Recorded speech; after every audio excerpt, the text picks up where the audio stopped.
Buenos días. Llegó el tiempo del devocional con el pastor Salvador Morales.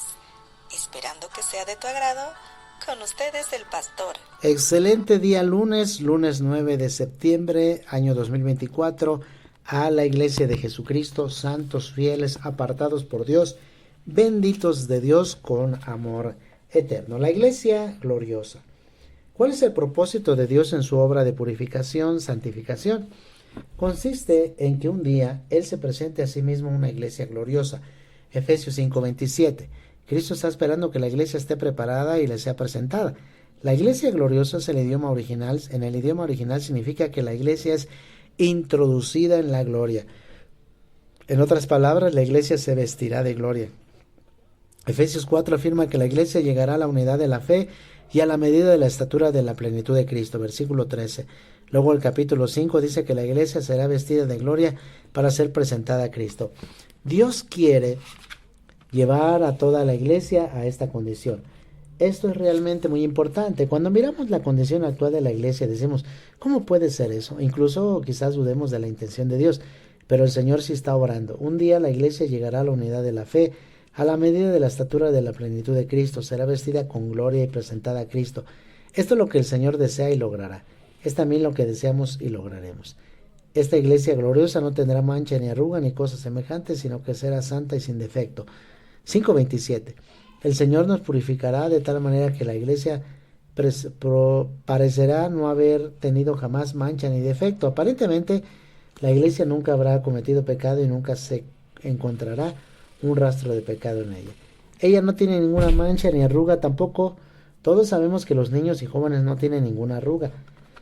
Cuando una persona empieza a tener arrugas significa que envejece. El Señor quiere llevar a la iglesia a la etapa donde no haya nada viejo, nada del pasado. Él quiere que en la iglesia todo sea nuevo. ¡Wow!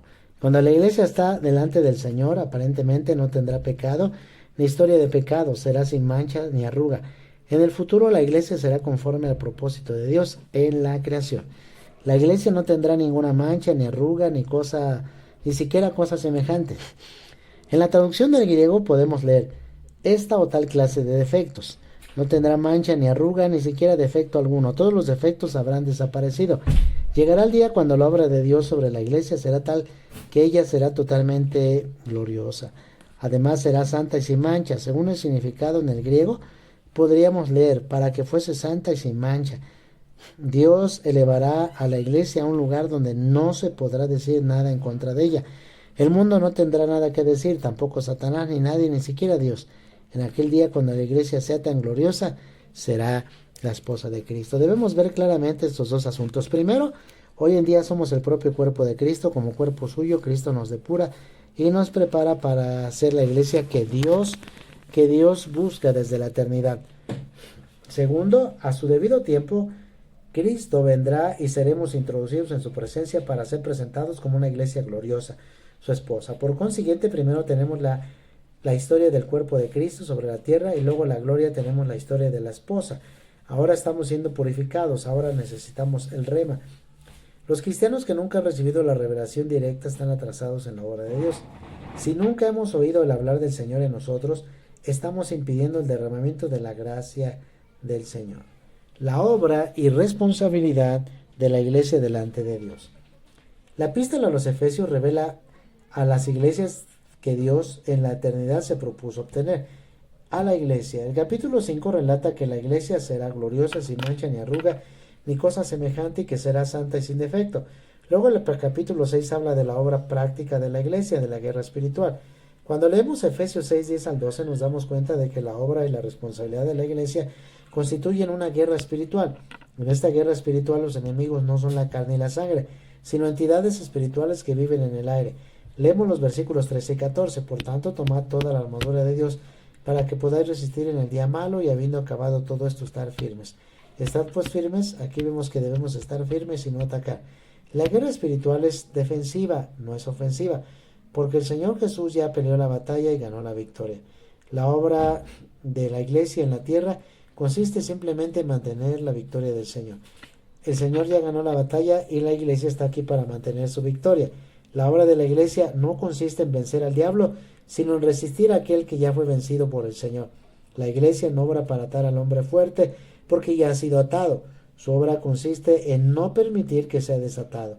No se necesita atacar, estar firmes es suficiente. El punto de partida de la guerra espiritual consiste en mantenernos firmes sobre la victoria de Cristo, es ver que Cristo ya venció. No se trata de hacerle algo a Satanás, sino confiar en el Señor.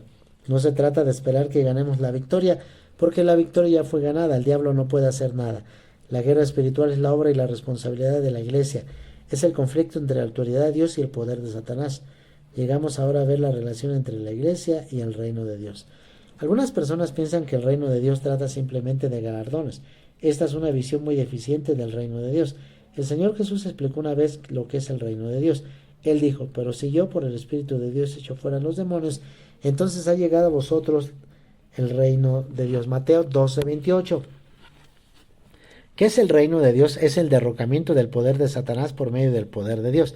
Cuando el diablo no puede mantenerse en un lugar, el reino ha llegado a este sitio. Donde el diablo ha sido echado, donde la obra del enemigo ha sido desplazada por el poder de Dios, su reino está ahí. Veamos Apocalipsis 12:9-10. Y fue arrojado el dragón, el gran dragón, la serpiente antigua, que se llama el diablo y Satanás, el cual engaña a toda la tierra habitada. Fue arrojado de la tierra, y sus ángeles fueron arrojados con él. Entonces oí una voz del cielo que decía: ahora ha venido la salvación, el poder y del reino de nuestro Dios, y la autoridad de su Cristo, porque ha sido arrojado el acusador de nuestros hermanos, el que nos acusa delante de nuestro Dios día y noche. Debemos prestar atención a la palabra porque en el versículo 10 el reino de Dios podía venir, porque Satanás fue arrojado. Satanás perdió su lugar y no pudo seguir firme. En aquel tiempo hubo una gran voz en el cielo que decía: ahora ha venido la salvación, el poder y el reino de nuestro Dios y la autoridad de su Cristo. Cada vez que Satanás abandona un lugar es porque el reino de Dios está ahí. Donde quiera que esté el reino de Dios no puede permanecer. Ahí Satanás nos muestra claramente que en las Escrituras el primer significado del reino de Dios y lo esencial está relacionado con el hecho de echar a Satanás. Cuando los fariseos preguntaron cuándo había de venir el reino de Dios, el Señor Jesús le contestó: el reino de Dios no vendrá de modo que pueda observarse, ni dirán helo aquí o helo allá, porque el reino de Dios está entre vosotros. Lucas 17:20-21.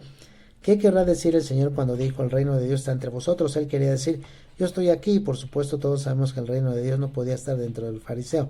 En aquel día el reino de Dios estaba entre ellos, porque el Señor Jesús estaba entre ellos. Cuando el Señor Jesús estaba ahí, Satanás no podía estar ahí. El Señor Jesús dijo: el príncipe de este mundo viene y nada tiene en mí. Juan 14:30. Donde quiera que el Señor Jesús, Satanás esté, Satanás debe marcharse. En Lucas 4 vemos a un hombre poseído por un demonio. ¿Cómo reaccionó el demonio cuando vio al Señor? Antes de que el Señor dijera algo para echarlo fuera el demonio, gritó: ¿qué tenemos nosotros que ver contigo, Nazareno? ¿Has venido para destruirnos? Versículo 34. Donde quiera que esté el Señor, los demonios no pueden estar ahí. La presencia misma del Señor Jesús representa el reino de Dios, y es el reino de Dios donde Él está. Y está también el reino de Dios. Nos escuchamos, Dios mediante, el día de mañana. Gracias por escucharnos. Comparte este devocional con tus amigos, conocidos y familiares.